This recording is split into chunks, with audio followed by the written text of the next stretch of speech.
He still refuses to concede and riles up supporters with his bogus claim that the 2020 election was stolen. Tens of millions of Americans believe him. The former president's attempted coup is not stopping.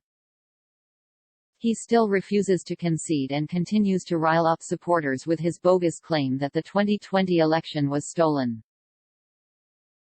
Tens of millions of Americans believe him. Last Sunday, at a Republican event in Franklin, North Carolina, Congressman Madison Cawthorn, repeating Trump's big lie, called the rioters who stormed the Capitol on 6 January political hostages.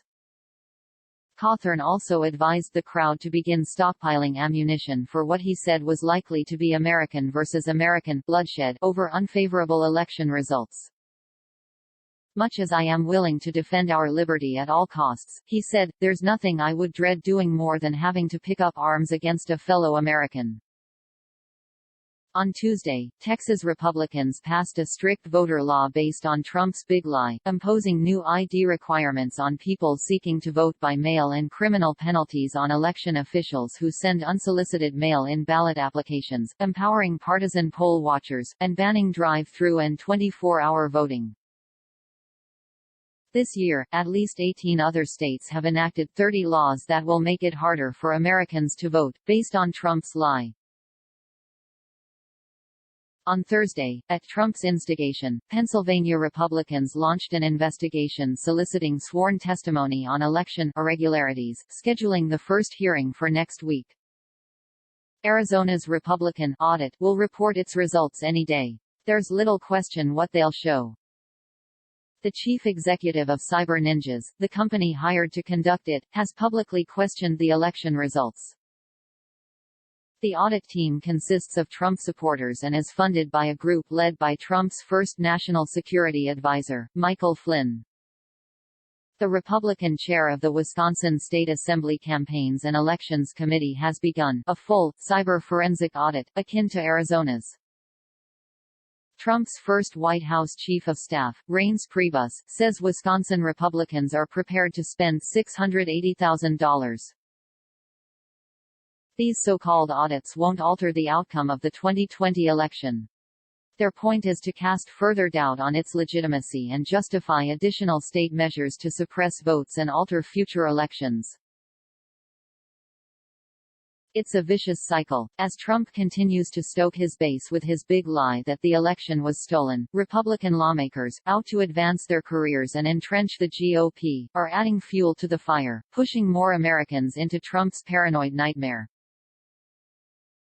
The three top candidates to succeed Richard Burr in North Carolina all denounced the senator's vote to convict Trump in his second impeachment trial. The four leading candidates to succeed Pat Toomey in Pennsylvania all embraced Trump's call for an audit of election results. A leading contender for the Senate seat being vacated by Richard Shelby in Alabama is Representative Mo Brooks, best known for urging the crowd at Trump's rally preceding the Capitol riot to start taking down names and kicking ass. Brooks has been endorsed by Trump, yet even as Trump's attempted coup gains traction, most of the rest of America continues to sleep. We've become so outrage-fatigued by his antics, and so preoccupied with the more immediate threats of the Delta variant and climate-fueled wildfires and hurricanes, that we prefer not to know. A month ago it was reported that during his last weeks in office Trump tried to strong-arm the Justice Department to falsely declare the 2020 presidential election fraudulent, even threatening to fire the acting attorney general if he didn't, just say that the election was corrupt and leave the rest to me and the Republican congressman.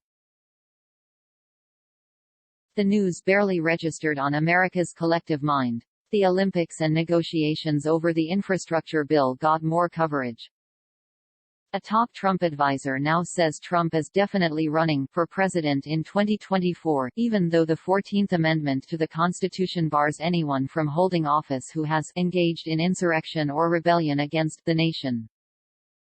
Federal legislation that would preempt state voter suppression laws is bogged down in the Senate. Biden hasn't made it a top priority. A House Select Committee to investigate the Capitol riot and Trump's role is barely off the ground. The Justice Department has made no move to indict the former president for anything.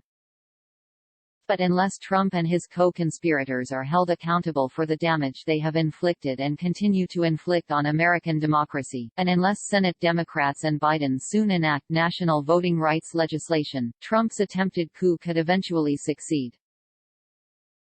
It is imperative that America wake up.